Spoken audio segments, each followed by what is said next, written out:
हालात इनके ये हैं कि इमरान खान साहब का ट्वीट आता है कल रात को 11 बजे, जो मैंने आपको सुबह वाले वीलॉग में पढ़ के सुनाया।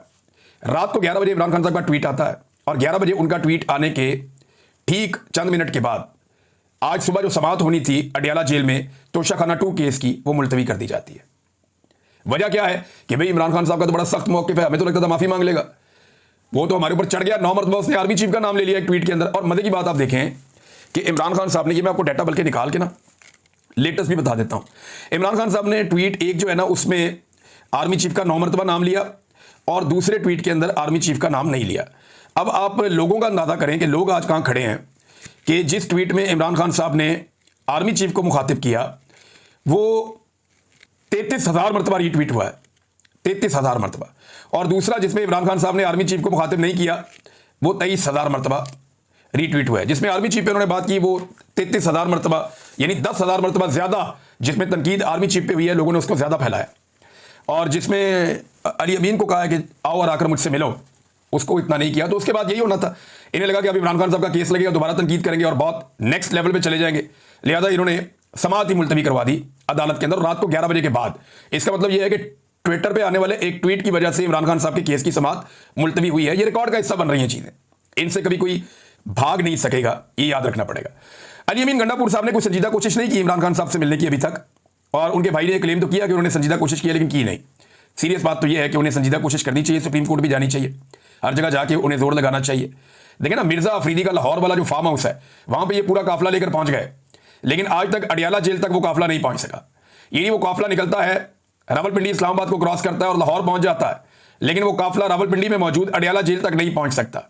कई मरतबा एमपीए और एमएनए ने कहा जी हम सारे इकट्ठे होकर वहां पर आएंगे बाजमात, लेकिन आज तक ये वहां पे नहीं जा सके, कोई दबाव नहीं बढ़ा सके।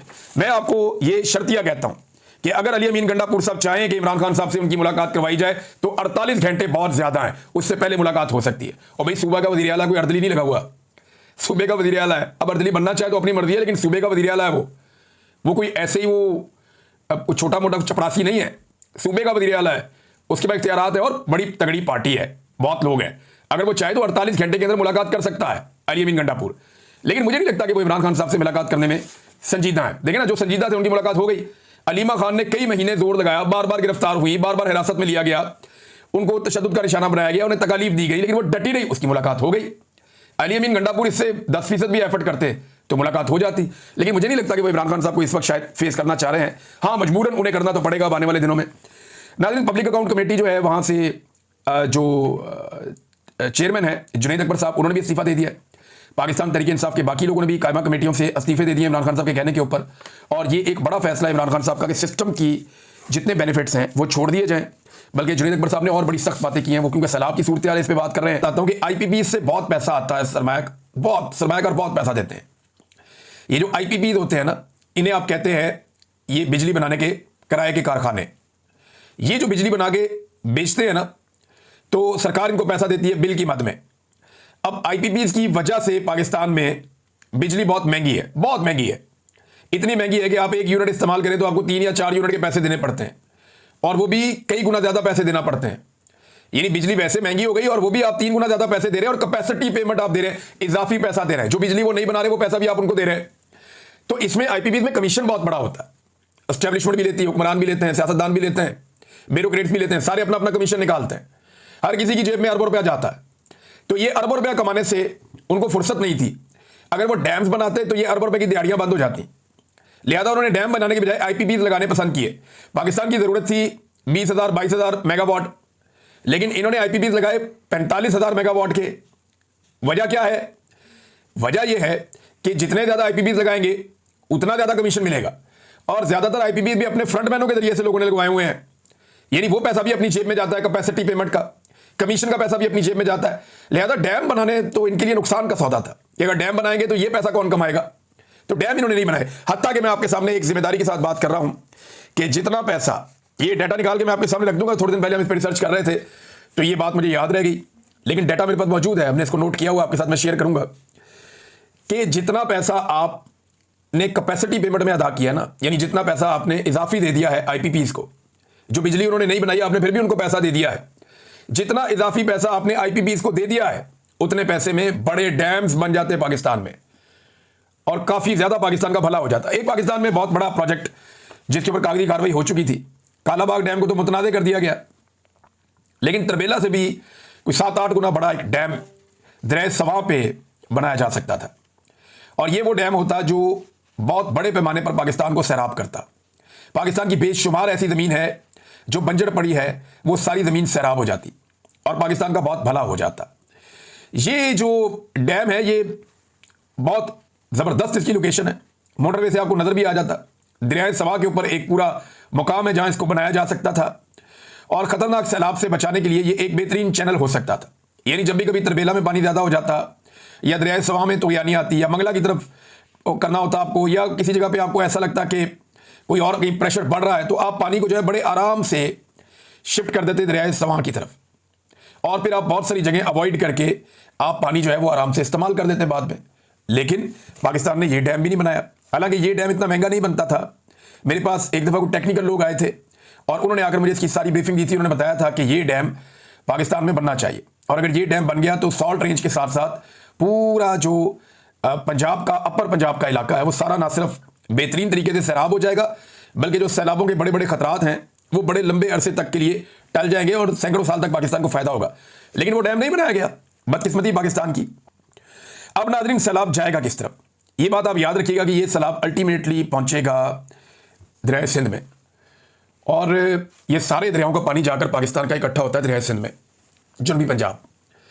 तो जनूबी पंजाब में सैलाब आ सकता है, लेकिन अभी आपके पास 2 दिन या 3 दिन बाकी हैं। एटलीस्ट जब आप ये वीडियो सुन रहे हैं तो 2 दिन तो है हुकूमत के पास कि 2 दिन के अंदर वहाँ के लोगों को चाहिए कि वो जो दरिया के करीब रहते हैं या जो कच्चे के इलाकों में रहते हैं सिंध में, वो तमाम लोग अपने आप को महफूज करें, क्योंकि बारिशों का एक नया स्पेल भी होने जा रहा है 31 अगस्त से। और इससे पहले जो है वो ये सैलाबी पानी वहाँ पहुँचेगा तो सूरत हाल फिर आउट ऑफ कंट्रोल भी हो सकती है। अल्लाह करे नुकसान ना हो, लेकिन जो दिखाई दे रहा है या जो अब तक आदादोशुमार आ रहे हैं पानी के बहने के, ये पानी सारा उस तरफ जा रहा है और जनूबी पंजाब और सिंध ये शदीद खतरे में होंगे। जुल्फ़िकार अली भुट्टो जूनियर का एक स्टेटमेंट आया और जूनियर ने यह कहा कि लोग अपने आप को खुद बचाएं। पंजाब में सैलाब आ चुका है, बहुत सारे इलाके जो है वो डूब गए हैं, हमें उसका बड़ा अफसोस है। लेकिन जितने भी लोग सिंध के दरिया के करीब रहते हैं और जो उन इलाकों में रहते हैं जहाँ पहले भी सैलाब आता रहता है, वो अपने आप को महफूज करें, खुद निकलें, अपने जानवरों को निकालें, अपना कीमती सामान निकालें, क्योंकि सिंध हुकूमत उन्होंने कहा कि मुझे नहीं लगता कि आपको बचा सकती है या वो बचाने आएगी। तो सिंध हुकूमत जो है वो नॉर्मली जब भी कभी सैलाब आता है तो वो एक बैरूनी दौरा रख लेते हैं और उसमें वो दुनिया से पैसे इकट्ठे करके लाके, वो पैसे पता नहीं किधर गए समझ नहीं आती। अभी को 2-4 घर ऐसे थे जिनमें से एक घर के अंदर बिलावल ने बैठ के थोड़ी टिकटॉक बनाई थी थोड़े दिन पहले, कोई वीडियो बना के डाला। अच्छी बात है घर बना किसी का, लेकिन बात यह कि सिंध हुकूमत ने टोटल कितने घर बनाए, कितने लोगों को घरों में शिफ्ट किया है। ज़रा आज़ाद मीडिया जाए ना और जाकर देखे, ज़रा दौरा करे, उधर दादू का दौरा करे, उन इलाकों का जहाँ पे सैलाब आया था। लोगों से पूछे कि कितने घर हैं जो आपको बना कर दिए हैं। जितने घर तबाह हुए हैं ना उसके 5% भी इन्होंने नहीं बनाए होंगे। मैं 5% भी बहुत ज़्यादा बोल रहा हूँ, इन्होंने 5% भी नहीं बनाए होंगे, बाकी सारे अवाम ने खुद तामीर किए। तो अवाम अपनी मदद आपके तहत ही करती है, इतना बड़ा नुकसान तो कोई पूरा नहीं कर पाएगा। बहरहाल हुकूमत को फौरी तौर पर होश के नाखून लेने चाहिए और जिन इलाकों की तरफ ये पानी बढ़ रहा है वहाँ पे अपनी एक्टिविटी को तेज़ करना चाहिए, लोगों को वहाँ पे आगाही देनी चाहिए और जो खतरनाक इलाके हैं उन्हें खाली करने में लोगों की मदद करनी चाहिए, ताकि लोग पहले की तरह धोखे में ना मारे जाएं, बल्कि अपना कीमती सामान उन इलाकों से निकाल लें। हुकूमत की जिम्मेदारी है, उन्होंने काम अपना करना था, उन्होंने किया ही नहीं, बल्कि वो गालियाँ दे रहे हैं। अभी ये टिकटॉकर्स जो हैं ये फैमिली एंड फ्रेंड टूर पर गए हुए थे जापान और हांगकॉन्ग। इन्होंने वहाँ बहुत इंजॉय किया, पाकिस्तान एयरफोर्स का तैयारा ये लेकर गए थे और फैमिली पूरी गई हुई थी, बच्चे, बच्चों के दोस्त, बच्ची का शौहर, उसके बच्चे, यानी सारे लटरम पटरम इकट्ठे होके पूरा टब्बर ही टूर करने चला गया जापान का और कहीं और, हांगकॉन्ग भी चले गए। तो इन्होंने तो अपनी लाइफ एंजॉय की। जिस वक्त पंजाब में बच्चे डूब रहे थे ना, मवेशी डूब रहे थे, किसान की फसलें डूब रही थी, पंजाब में तबाही फिरी हुई थी, उस वक्त टिकटॉकर अपने सारे अहलो अयाल और दोस्तों को फैमिली फ्रेंड टूर लेकर वो जापान का इंजॉयमेंट कर रहे थे, वो टूर कर रहे थे और टके का फायदा पाकिस्तान को नहीं हो। इन्होंने वहाँ से कुछ नहीं सीखना, ना इन्होंने सादगी सीखनी है, ना आजिज़ी सीखनी है, ना रूल ऑफ लॉ सीखना है, ना इंसानी हुकूक सीखने, ना इन्होंने वहाँ से अवाम का एहतराम या मैंडेट का एहतराम सीखना है, ना इन्होंने आज़ाद अदलिया के मामला वहाँ कोई नहीं सीखना। इन्होंने कुछ नहीं, ये सिर्फ टूर था, एक एंजॉय करने वाला टूर था, ये एंजॉय करके वापस आ गए हैं। अब जब मीडिया इनसे सवाल करता है या अवाम इनसे सवाल करती है कि जनाब ये किस तरह का टूर था, बताएं आपके बच्चे किस चक्कर में गए, फैमिली किस चक्कर में गई, वैसे जी हम अपने खर्चे हिसाब दो, कैसे अपने खर्चे दो, सरकारी प्रोटोकॉल है भाई, सरकारी प्रोटोकॉल में यानी कोई भी चाहे तो अपने खर्चे पे सरकारी प्रोटोकॉल में जा सकता है, कभी नहीं जा सकता। तो सरकारी प्रोटोकॉल आपने कैसे एंजॉय कर लिया, वहां पे पूरी की पूरी जो है वो एम्बेसी आपके पीछे लगी हुई थी और एम्बेसी आपकी खिदमत के अंदर सरगर्म थी। तो ये जो टूर करके आए, बजाय इसके कि लोगों के सवालों के जवाब देते, इन्होंने लोगों को गालियां देना शुरू कर दी। बल्कि एक टिकटॉकर ने बैठ के वहां पे एक बड़ी अजीब बात की, मुझे बड़ी तकलीफ हुई वो बात सुनकर कि ये लोगों की माओ बहनों को गालियां भी देते हैं और गंदी गालियां देते हैं। बहुत अफसोसनाक बात है। यानी अगर कोई आपको अकाउंटेबल करना चाह रहा है, हज़रत उमर फारूक रज़ियल्लाहु अन्हु से लोगों ने पूछा कि भाई आपके पास तो एक चादर आई थी तो आपका कद लंबा है, तो ये आपने सूट कैसे बनवा लिया अपना? उन्होंने जवाब दिया था, क्योंकि हुक्मरानों से सवाल पूछा जाता है, जवाब मांगा जाता है। ये नहीं किया था हज़रत उमर फारूक रज़ियल्लाहु अन्हु ने कि उठ के कोई बात कर दी, अपने किसी जूनियर से कोई ऐसी बात करवा दी जो हद तक अमेज हो या किसी की माँ को बुरा कह दिया, ऐसा नहीं हुआ था। ये उठ के लोगों की माँ को गालियां दे रहे बैठ के, ऐसी बदतमीजी, ऐसी बदतहजीबी। और जिस टिकटॉकर ने ये किया है ना, वो पहले पीपल्स पार्टी में तो फिर नून लीग को गालियां, गंदी हरकतें, और अब नून लीग में तो अब दूसरों को गंदी गालियां, गंदी हरकतें। कल ये किसी और पार्टी में जाए तो वहां से फिर इनको फिर गंदी गालियां और गंदी हरकतें।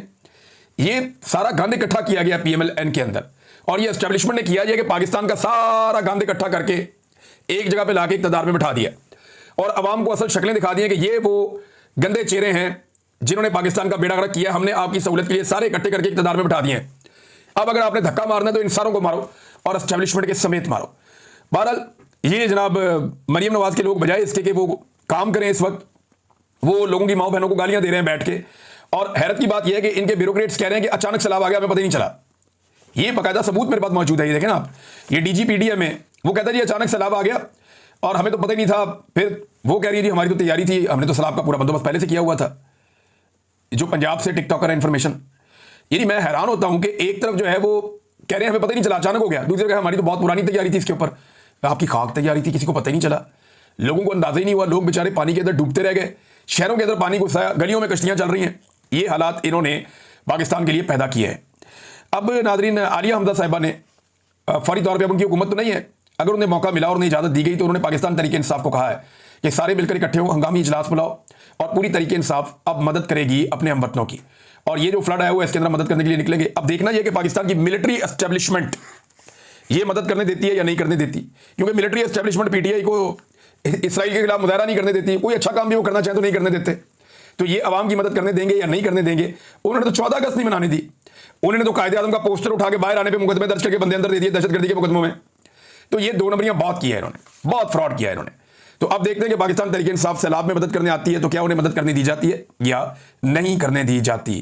एक सवाल तो हो गया ये। अगले वीलॉग में आपको बताऊंगा। अब तक के लिए इतनी, अपना ख्याल रखिएगा, अपने चैनल का भी। अल्लाह हाफ़िज़।